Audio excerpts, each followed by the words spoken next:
ہمارے ہاں یہ تصور بہت عام ہے کہ اللہ تبارک و تعالیٰ کی خوشنودی حاصل کرنے کے لیے نماز، روزہ، زکوٰۃ و حج وغیرہ ہیں۔ دن میں 5 نمازیں پڑھیں، روزہ قرآن مجید کی تلاوت کریں، رمضان المبارک میں روزے رکھیں اور تراویح پڑھیں۔ اللہ نے توفیق دی تو حج کر لیں اور سالانہ باقاعدگی سے زکوٰۃ نکال دیں۔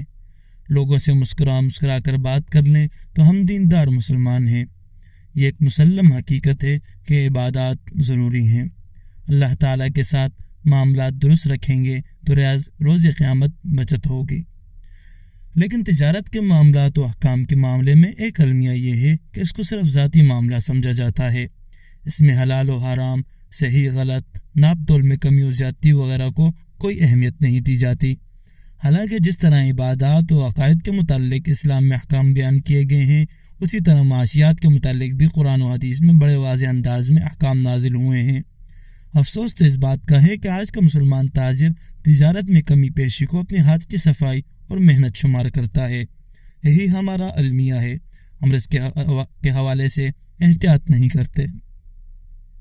اس پر اسلامی تعلیمات کو ناسمجھی میں نظر انداز کر دیتے ہیں یا پھر واقعی جہالت کی وجہ سے اس کو اہمیت نہیں دیتے، جس کی وجہ سے بہت سے دیندار لوگ باوجود اللہ تعالیٰ کے ساتھ معاملات درست ہونے کے حقوق العباد میں بہت سی کوتاہیاں کرتے ہیں، جس میں تجارتی معاملات میں گڑبڑ کرنا، کاروباری احکام سے ناواقف ہونا اور اس میں موجود شرائط کی وجہ سے جو خرابی لازم آ رہی ہے اس سے ناآشنا ہونا یا پھر اپنے ملازمین کے حقوق کو پامال کرنا وغیرہ ہیں۔ بحیثیت مسلمان ایک آدمی علماء و مفتیان کرام کی خدمت میں شرعی احکام کے لیے جاتا ہے، اس سے مختلف سوال کرتا ہے۔ بہت افسوس کا مقام ہے کہ تجارتی کے حوالے سے سب سے مشورہ کرتا ہے مگر علماء سے رہنمائی نہیں لیتا۔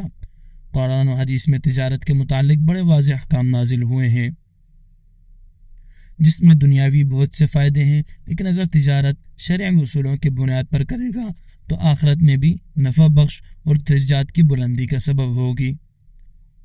اگر آپ تجارتی معاملات، صفائی، جائز اور ناجائز کی پرواہ نہیں کرتے تو صرف عبادات بدی سے کبھی اللہ تعالیٰ کا قرب حاصل نہیں کر سکتے۔